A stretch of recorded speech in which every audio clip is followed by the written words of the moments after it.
दोस्तों, मुगल सल्तनत की एक ऐसी शहजादी जिसने ओटमन एम्पायर के खिलाफ जंग छेड़ दी। मुगल सल्तनत के इस बहादुर शहजादी ने सल्तनत उस्मानिया के सुल्तान के फरमान को ठुकरा दिया था और जंग का ऐलान कर दिया था। ये उस वक्त की बात है जब सल्तनत उस्मानिया पूरे यूरोप के अलावा अफ्रीका और एशिया तक फैला था। उस वक्त सल्तनत उस्मानिया दुनिया का सबसे ताकतवर सल्तनत था। दोस्तों, आज के इस वीडियो में हम जानेंगे कि आखिर वो मुगल शहजादी कौन थी जिन्होंने दुनिया के सबसे ताकतवर इस्लामी सल्तनत उस्मानिया के खिलाफ जंग का ऐलान कर दिया था। तो दोस्तों, आप इस वीडियो में लास्ट तक बने रहें और अगर आप इस तरह की वीडियो को देखना पसंद करते हैं तो हमारे इस चैनल को एक सब्सक्राइब कर दें। दोस्तों, ये कहानी शुरू होती है 1576 से, जब हिंदुस्तान की सरजमी पर मुगलिया सल्तनत का परचम फहरा रहा था और अरब दुनिया पर ओटमन एम्पायर यानी सल्तनत उस्मानिया कायम थी। उस वक्त हिंदुस्तान में शहंशाह अकबर थे तो ओटमन एम्पायर का ताज सुल्तान मुराद के सर पर था। ये कहानी है मुगल सल्तनत के संस्थापक बाबर की बेटी गुलबदन बानो बेगम की, जिन्होंने फतेहपुर सीकरी के उस राजसी जिंदगी को छोड़कर अरब हज के लिए जाने का फैसला किया, जहां पर उन्हें 6 साल लग गए और वो 6 सालों तक वहीं रही। इतिहासकार रूबी लाल ने अपनी किताब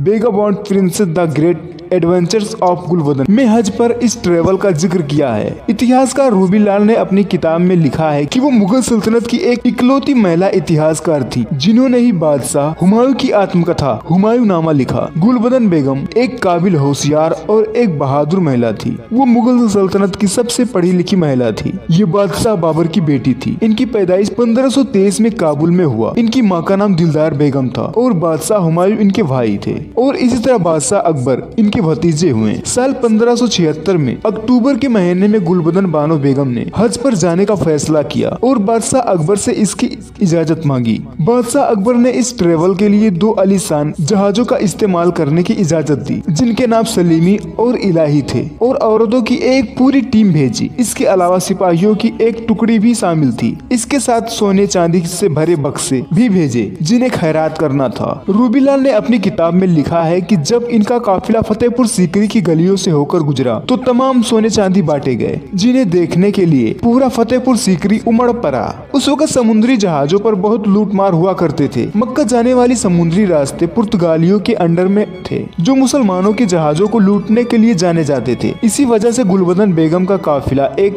साल तक सूरत में रुका रहा, जिसके बाद उन्होंने गर्म रेगिस्तान पर ऊंट सवारी कर कई दिनों के बाद मक्का पहुंची। इसके बाद गुलबदन बानो बेगम और उनकी टीम ने अरब दुनिया में इतना ज्यादा खैरात किए, सोने चांदी बांटे की चारों तरफ उनके अमीरी के चर्चे होने लगे। उस वक्त अरब सल्तनत उस्मानिया के अंडर में था और उस वक्त सल्तनत उस्मानिया का बादशाह था सुल्तान मुराद। जब यह खबर सुल्तान मुराद तक पहुंची तो उसने बादशाह अकबर की बढ़ती हुई पावर समझा और उसने अपना शाही फरमान गुलबदन बानो बेगम के पास भेजा और उन्हें अरब दुनिया से तुरंत बेदखल होने को कहा। लेकिन गुलबदन बानो बेगम ने सुल्तान के सारे फरमान को ठुकरा दिए और अरब से जाने को मना कर दिया। इतिहासकार रूबी लाल ने इस बात पर गुलबदन बानो बेगम की तारीफ की। इसके बाद सुल्तान बहुत ही ज्यादा गुस्से में आकर उन औरतों के खिलाफ एक ऐसे तुर्की वर्ड का इस्तेमाल किया जिससे बादशाह अकबर बहुत ही ज्यादा गुस्सा हो गया और इस 5वें फरमान के बाद 1580 में गुलबदन बानो बेगम और उनके साथ बाकी औरतों को हिंदुस्तान में आने को कहा। 2 साल बाद 1582 में वे लोग फतेहपुर सीकरी पहुँचे, जिसके बाद बादशाह अकबर ने उन्हें हुमायूं नामा लिखने की सलाह दी। इस ट्रेवल का जिक्र अकबर की आत्मकथा अकबर नामा में भी मौजूद है। खैर दोस्तों, आज के इस छोटी सी वीडियो में बस इतना ही। वीडियो पसंद आया तो वीडियो को एक लाइक कीजिए और अपने दोस्तों के साथ एक शेयर, और इस तरह की हिस्टोरिकल वीडियोस पाने के लिए हमारे इस चैनल को एक सब्सक्राइब कर दीजिए।